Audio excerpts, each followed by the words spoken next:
Here we are again in Birmingham with Dr. Richard Clay, looking at another aspect of the digital heritage demonstrator. So Richard, what can you tell us about this particular section? Well, this is an output for BMAG, which is to say Birmingham Museum and Art Gallery, part of the Birmingham Museum Trust. And again, this is showing the benefits of being able to make stuff big.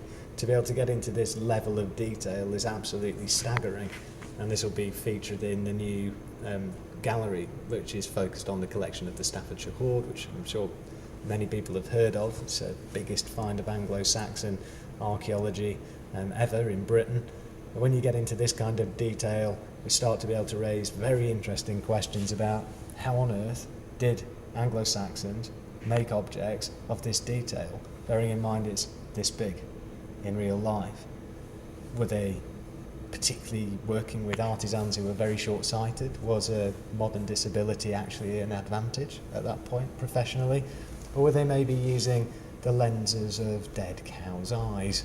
We don't know, but we do know that they didn't have lens technology, so it's hard to imagine how they worked in this kind of detail. For audiences, it's a gobsmacking opportunity to be able to see this work in this detail. And once again, a lot of it's down to the brilliant photography by the Birmingham Museum's photographer, who's taken multiple photos of very small objects to make sure that the entirety, when stitched together using software, is all in focus.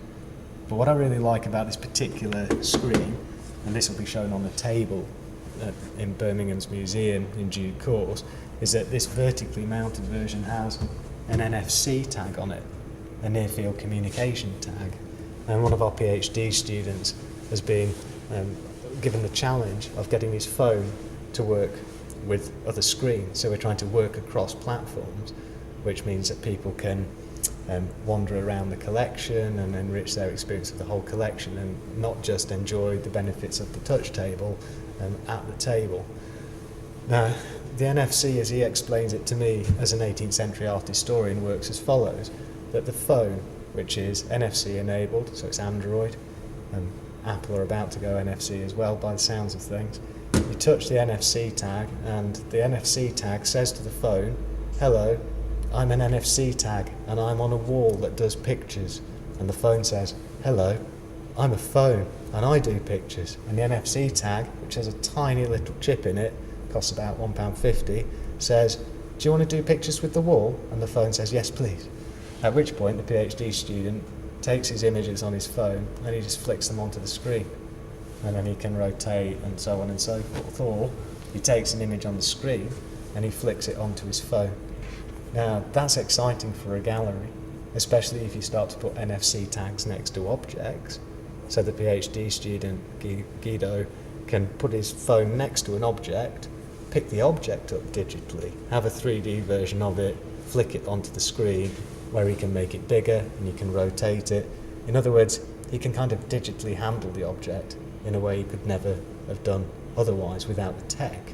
On the other hand, we think it's very exciting for the classroom. We're starting to think, what's the 21st century classroom look like? At £9,000 a year, should our students be given a phone? Could they be bringing their images, their texts, their diagrams, their data to class, touching the screen, flicking it onto the screen? Could we, as lecturers, then be saying, Group 1, take these images onto that screen over there, and flicking them across to another screen, and prepare your presentations? And then they write their notes, flick it onto the screen, prepare their presentation, flick it all back onto the screen at the front, give their presentation, and at the end of the class, we flick it all into the corner, and they take it all home. We think that's what the 21st century classroom looks like, all driven by NFC, or whatever comes next. Yeah, well, my only question would be, how would the ownership of IP work if people are taking pictures and putting them onto their mobile phones? Now that's a very important question, and one that's really pressing for all of the cultural organisations. There are very many different approaches to this at the moment. So the Rijksmuseum, for example, have just made available millions of their objects free of charge, but all of their collection predates copyright. So that's not a problem, that's their decision to give free access and for commercial purposes to their collection. It's a bit of a different issue if you're a modern art museum, because you're covered by copyright and you'd be in breach if you were to give the content away. So the museums have to think very carefully about how they're going to deal with that, and there are different strategies. You can just not give stuff away and just say we can't because of the copyright laws. On the other hand, you might take a different approach, which could be, for example, to instead of spend all the money that you do on having a big copyright organisation, put it into a war chest, and if somebody sues you, then you pay out. But it just relies on somebody deciding to sue you. And there are issues around whether, as a holder of rights to images, it's actually really in your interest to sue a museum who are making objects available, whether it might be reputationally a risky thing for you to do or not. So it's a complex question, and it's often very much driven by ownership of rights. In this case, I think we can be safely confident that none of the artists are still living. So it's probably relatively safe to be able to give the content away. Amazing stuff. Thank you, Richard. Pleasure.